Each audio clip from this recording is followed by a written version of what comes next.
Hi everyone, my name is Will Brown, and the topic that I chose for my persuasive speech is should student athletes get paid?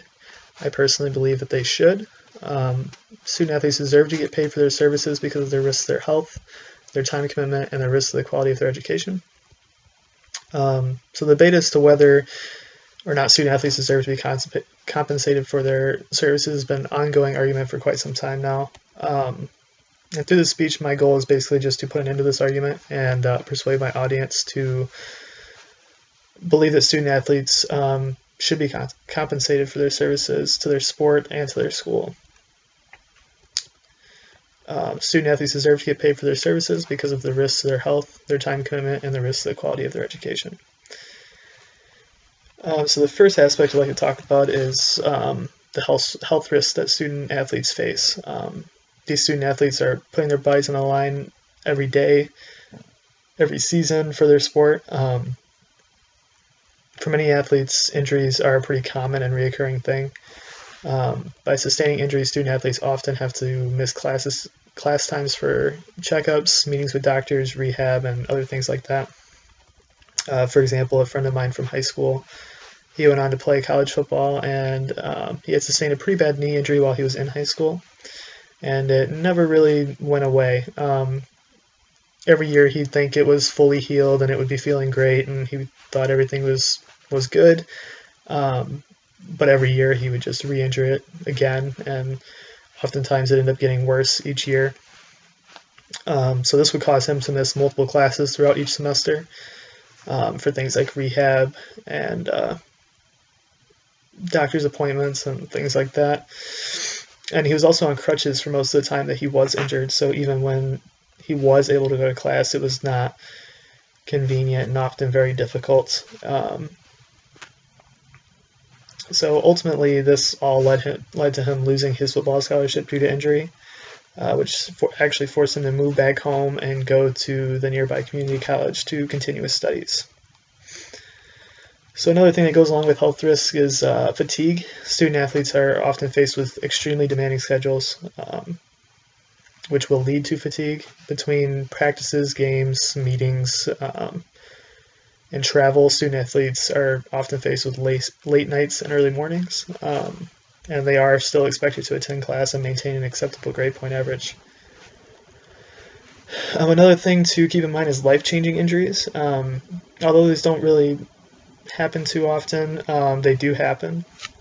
Life-changing injury would be something like becoming paralyzed or memory loss, which are two things that are often associated with football, which obviously involves a lot of physical abuse.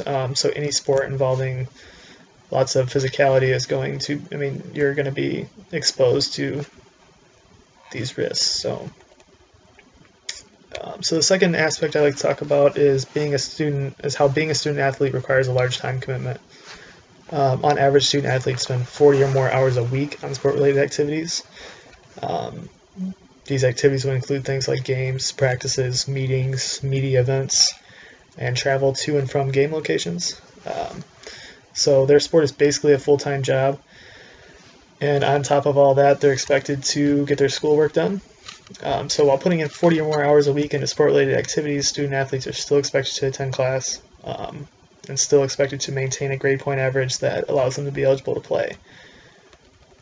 And oftentimes, if their grade point average does drop below that and they do bring it up, they're still most likely going to get some kind of suspension because it's just not acceptable. So many of the average college students don't even work 40 hours a week while enrolled in school.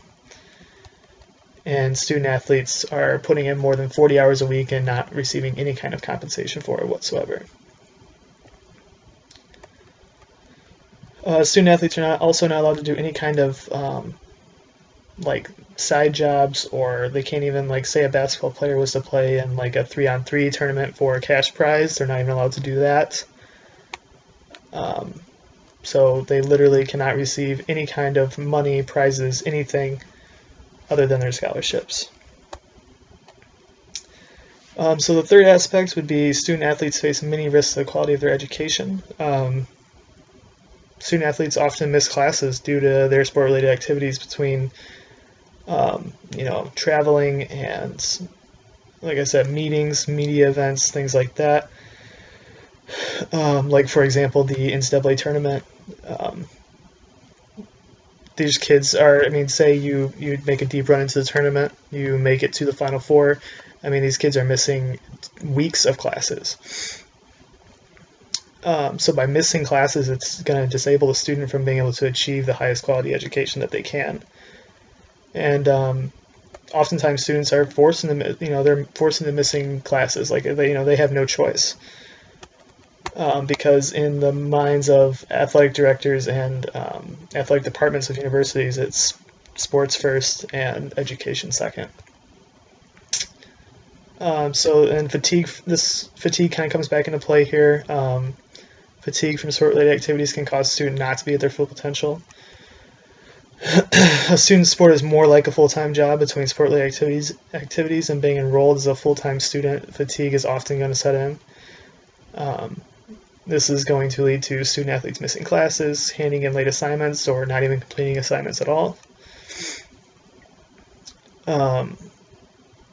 And student-athletes are often in the same classes as each other, which I think this is something that we don't tend to think about.